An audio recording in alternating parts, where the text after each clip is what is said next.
கடந்த ஒரு வாரத்தில் மட்டும் தமிழ்நாடு முழுக்க ஏராளமான கொலைகள் நடந்திருக்கு.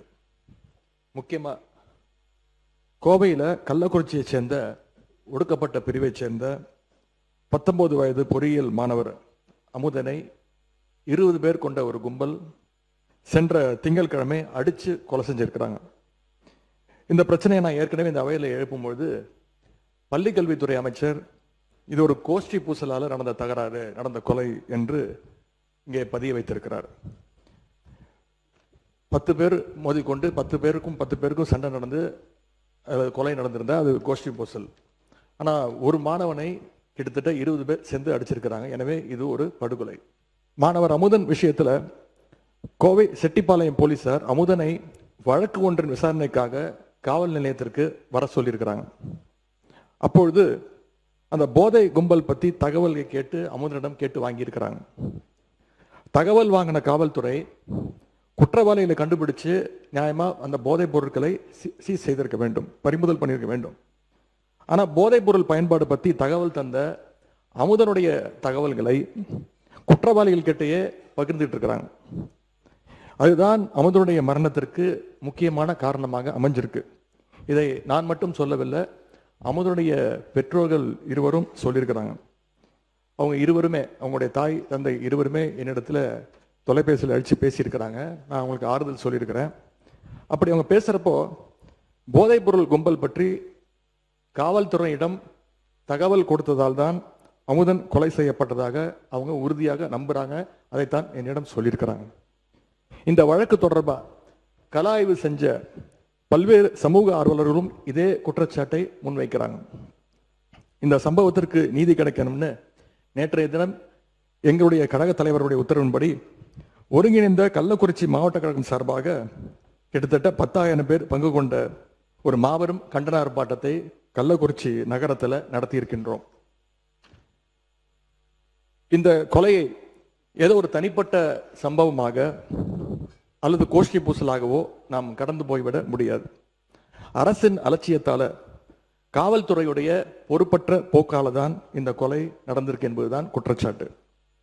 மாணவர் அமுதன் கொலையில சம்பந்தப்பட்டவங்களுக்கு கடுமையான தண்டனையை நாம் வாங்கி கொடுக்க வேண்டும். அதே மாதிரி குற்றவாளிகளுக்கு தகவல் கொடுத்ததா குற்றம் சாட்டப்படுகின்ற காவல்துறையினர் மேல உடனடியாக கடும் நடவடிக்கை எடுக்க வேண்டும். போதை கலாச்சாரத்தை எதிர்த்து நிற்கின்ற ஒவ்வொருத்தருக்கும் விடப்படுகிற ஒரு எச்சரிக்கை தான் இந்த சம்பவம். கோவையில் மட்டுமல்ல, சென்னையிலும் இதே மாதிரி ஒரு சம்பவம் கடந்த 14ஆம் தேதி நடந்திருக்கு. சென்னை திருவொற்றியூர்ல அரசு பள்ளியில +2 படிச்சுட்டு இருந்த மாணவனோட பேர் தனுஷ். அவர் போதை கும்பலை தட்டி கேட்டிருக்காரு. அதற்காக பட்டப்பகல்ல சுமார் 30 பேர் கொண்ட ஒரு கும்பல் தனுஷ் அவர்களை அடிச்சே கொலை பண்ணியிருக்கிறாங்க. இந்த அரசு போதைப் பொருள் தடுப்பு படையை உருவாக்கி இருக்கோம்னு சொல்லிடுறீங்க. அதை சொல்லி பல கோடி ரூபாயில விளம்பரம்லாம் பண்ணியிருக்கிறீங்க. ஆனா களத்துல நடக்கிறதை பார்த்தா இன்னைக்கு வேற மாதிரி இருக்கு. உதாரணமாக சில நாட்கள்ல மட்டும் நடந்த குற்ற சம்பவங்களை இங்க அவையில பதிய வைக்க விரும்புகின்றேன். நேற்று இரவு காஞ்சிபுரம் அருகே படுநெல்லி கிராமத்துல கோவில் திருவிழாவின் போது போதை கும்பலுடைய அட்டகாசத்தை கேள்வி கேட்ட சந்துரு, விக்கி அப்படிங்கிற 2 இளைஞர்களை அந்த கும்பல் வெட்டி கொலை பண்ணியிருக்கு. ஆகஸ்ட் 11ஆம் தேதி அன்னைக்கு திருப்பூர் மாவட்டம் பல்லடத்துல தனலட்சுமி பூவரசி அப்படிங்கிற தாய் மகளை இரட்டை கொலை பண்ணியிருக்கிறாங்க. ஆகஸ்ட் 12ஆம் தேதி சென்னை அம்பத்தூர்ல ஆட்டோவில் வச்சு வைதேகி அப்படிங்கிற ஒரு இளம்பெண்ணை கழுத்தறுத்து கொடூரமா கொலை பண்ணியிருக்கிறாங்க. ஆகஸ்ட் 13ஆம் தேதி வேலூர் மாவட்டம் குடியாத்தத்தில் பெண் தலைமை காவலர் தாமரை செல்வி குத்தி கொலை செய்யப்பட்டிருக்கிறாங்க. ஆகஸ்ட் 14ஆம் தேதி கோவை மாவட்டம் பாப்பநாயக்கன் பாளையத்தில் ஒரு வயதான பெண்மணி உறுப்பினர் கவன ஈர்ப்பு தீர்மானத்தில் நீங்கள் கொடுத்திருக்கிற அந்த பொருள் பற்றி மட்டும் நீங்கள் விளக்குவதிலே நியாயம் இருக்கிறது.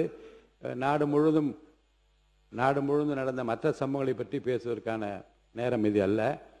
சுருக்கமாக கவன ஈர்ப்பு தீர்மானத்தை ஒட்டி ஒரு பிரச்சனை மட்டும் நீங்க பேசலாம். அரசுடைய கவனத்துக்கு கொண்டு வர இதெல்லாம் ஒரு வாரத்தில் நடந்தது. நீங்க சென்ற வாரமே டைம் கொடுத்துருந்தீங்கன்னா இதெல்லாம் சொல்ல வேண்டிய அவசியம் ஏற்பட்டிருக்காது. இதே நாளில் திருவள்ளூர் மாவட்டம் கும்படிப்பூண்டி சானாபுத்தூர் கிராமத்தை சேர்ந்த ரஞ்சன் அப்படிங்கிற இளைஞரும் கொலை செய்யப்பட்டிருக்கிறார்.